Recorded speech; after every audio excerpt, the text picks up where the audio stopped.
वो देखो, वो आ गई इस कॉलेज की सबसे होनहार स्टूडेंट, जिसका चक्कर मोहित से चल रहा था, लेकिन वो तो इसका इस्तेमाल करके इसे बीच रास्ते में ही छोड़कर भाग गया। वो सभी बातें कर ही रहे थे कि तभी नैना की भाभी ऑटो में उसके कॉलेज पहुंचती है। भाभी आप यहाँ? हाँ, तुम्हारे प्रिंसिपल का फोन आया था। तभी भीड़ में खड़ी लड़की रितु बोल पड़ती है, आपको वहाँ तक जाने की कोई जरूरत नहीं है। बात ये है कि प्रिंसिपल ने आपको ये बताने के लिए बुलाए है कि आपकी ये प्यारी ननद प्रेग्नेंट है। क्या? नैना, क्या ये सच है? नैना नजरें झुकाए खड़ी रहती है। पूजा समझ जाती है कि वो सब जो कह रहे हैं वो सच है। वो गुस्से में नैना को लेकर घर आती है। क्या हुआ है नैना, और तू रो क्यों रही है? ये सब इसके घड़ियाली आंसू है जी। मुझे तो कहते हुए भी शर्म आ रही है कि आपकी ये प्यारी बहन नैना बिन ब्याही माँ बनने वाली है। तुम होश में तो पूजा, ये तुम क्या कह रही हो? ऐसे ओवर रिएक्ट करने की कोई जरूरत नहीं है। और दो छूट इसे। जब लोगों में ये बात फैलेगी कि मेरी ये ननद बिन ब्याही माँ बनने वाली है, तो हमारी समाज में कोई इज्जत नहीं रहेगी। पूजा अपनी ननद को गुस्से में खूब कोसती है। इतने ताने सुनकर नैना खुद को कमरे में बंद करके खूब रोती है। मोहित, मैं तुम्हें कभी माफ नहीं करूंगी। काश कि मैंने तुम्हारे प्यार में पड़कर वो गलत कदम नहीं उठाया होता। नैना जमाने के साथ चलने वाली एक खुश मिजाज लड़की थी। शहर आते ही उसे अपने कॉलेज में पढ़ रहे लड़के मोहित से प्यार हो जाता है। मोहित एक आवारा लड़का था। वो तो मौका ढूंढता था ऐसी लड़कियों को फंसाने का। ऐसे ही एक रोज, अरे मोहित का फोन आ गया। मैं कब से तुम्हारा इंतजार कर रहा हूँ नैना, कहाँ हो यार? डेट के दिन भी वेट। बस निकल रही हूँ। नैना तैयार होकर कॉलेज के बहाने मोहित के साथ घूमने निकल जाती है, लेकिन गर्मी का बहाना बनाते हुए और अकेले में वक्त गुजारने का कहकर मोहित उसे एक होटल में ले जाता है। मोहित, तुम तो मुझे डेट पर लेकर जाने वाले थे, फिर तुम मुझे इस हनीमून स्वीट रूम में लेकर क्यों आए हो? वही करने जो सब करते हैं। लेकिन ये सब तो शादी के बाद ही ठीक लगता है ना मोहित? हाँ तो शादी भी कर लेंगे ना, कौन सा मना कर रहा हूँ। देखो नैना, मैं सिर्फ तुमसे प्यार करता हूँ और तुमसे ही शादी करूंगा। मोहित मीठी मीठी बातें करके भोली भाली नैना को अपनी बातों में फंसा लेता है और उसका फायदा उठाता है। फिर एक रोज अचानक ही उस शहर से गायब हो जाता है। नैना को कॉलेज में उल्टियाँ होने लगती है और वो चक्कर खाकर वहीं गिर जाती है। उसे जल्दी से कॉलेज के मेडिकल रूम में ले जाया जाता है, जहाँ उसके साथ सारे कॉलेज को ये बात पता चलती है कि वो गर्भवती है। हे भगवान, मैं माँ बनने वाली हूँ। उसकी भाभी जल्दी से उसके कॉलेज पहुँचती है, जिसके बाद सबके सामने नैना की सच्चाई आ जाती है। दरअसल नैना पहले अपने माता पिता के साथ गांव में रहती थी, लेकिन 12वीं पूरी होने के बाद वो आगे की पढ़ाई के लिए शहर में रहने वाले अपने भैया भाभी के पास आ गई, जहां एक कॉलेज में एडमिशन लेकर वो आगे की पढ़ाई करने लगी। लेकिन मोहित ने गांव की भोली भाली नैना को अपने प्यार के जाल में फंसा लिया और उसका गलत फायदा उठाया। रौनक, हमें इसे फैमिली डॉक्टर के पास लेकर जाना होगा। हमें नैना का अबॉर्शन करवाना होगा।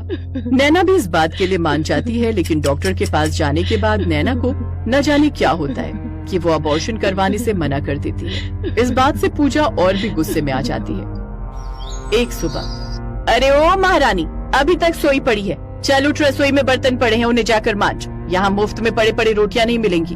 और हाँ, अब तो इस घर में ही रहेगी, तुझे बाहर जाने की कोई जरूरत नहीं है। उधर पूजा फोन करके ये बात गांव में रहने वाली अपनी सास को भी बता देती है। वो पहली गाड़ी से ही दिल्ली पहुंच जाती है। ये क्या है नैना, तू पेट से है? अरे ये पाप करते हुए तुझे शर्म नहीं आई? सारी बिरादरी में हमारी नाक कटवा कर रख दी। ना जाने किसका पाप अपनी कोख में लिए घूम रही है। ऐसा मत कहो माँ, तू पागल हो गई है क्या? तू बिन ब्याही गर्भवती हो गई है। अब कौन तुझसे ब्याह करेगा? सारा समाज हम पर थूकेगा। चल तू अभी मेरे साथ चल और ये बच्चा गिरा दे। नहीं माँ, मैं ये बच्चा नहीं गिरा सकती। मुझे इस बच्चे को दुनिया में लाना ही होगा। तू मेरी बात सुन क्यों नहीं रही? लेकिन नैना अपनी माँ की भी बात नहीं मानती और वो इस बच्चे को गिराने से इनकार कर देती है। अब वो घर पर ही रहती है और घर के सारे काम काज करती। क्या हुआ मेरी कलमुही ननद? बर्तन अच्छे से घिसो। हाथ में दम नहीं है क्या? बड़े धीरे धीरे हाथ चला रही है। चक्कर तो बड़ी जल्दी चला लिया था तूने, और ऊपर से कुंवारी ही गर्भवती होकर भी बैठ गई। लेकिन अपनी बेटी के साथ ऐसा व्यवहार देख जानकी को बहुत बुरा लगता है और वो पूजा से कहती है, बहू तुम क्यों इसके पीछे पड़ी हो गई इससे गलती। बहक गए जवानी में कदम, लेकिन इसका मतलब ये तो नहीं कि अब इसको रोज ताने दे देकर ही जीते जी मार दिया जाए। माँ जी, आप तो अब चुप ही रहिए। माँ रहने दो, अब मुझसे गलती हुई है तो उसकी सजा तो मुझे मिलेगी ही ना।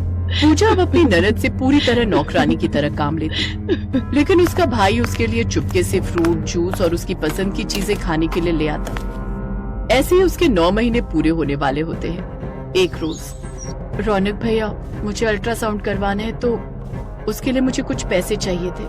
हाँ रुको, मैं अभी देता हूँ। कोई जरूरत नहीं है फालतू में खर्चा करने की। कोई अवार्ड जीत कर नहीं आई है, उल्टा हमारी नाक ही कटवा कर आई है। चुपचाप से सरकारी अस्पताल में जाकर टेस्ट करवा लो, वहीं इसकी डिलीवरी भी हो जाएगी। नहीं तो प्राइवेट अस्पताल में कौन इतने पैसे खर्च करेगा। पाप करे कोई और भोगे कोई। नैना न माँ के लिए सरकारी अस्पताल चली जाती है और सारा दिन गर्मी में लंबी लाइन में खड़ी रहकर अपना नंबर आने का इंतजार करती है। लेकिन वापस लौटते वक्त कि तभी रौनक वहाँ आ जाता है, फिर अपने साथ उसे घर ले आता है। तुम यहाँ पर आराम करो।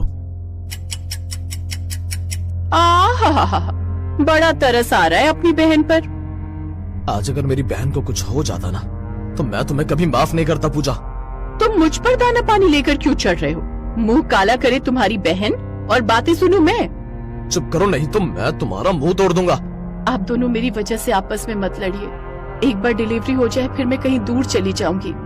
नहीं मेरी बहन, तुम्हें कहीं जाने की जरूरत नहीं है। तुम्हें क्यों बड़ा प्यार आ रहा है अपनी इस कुलच्छनी बहन पर?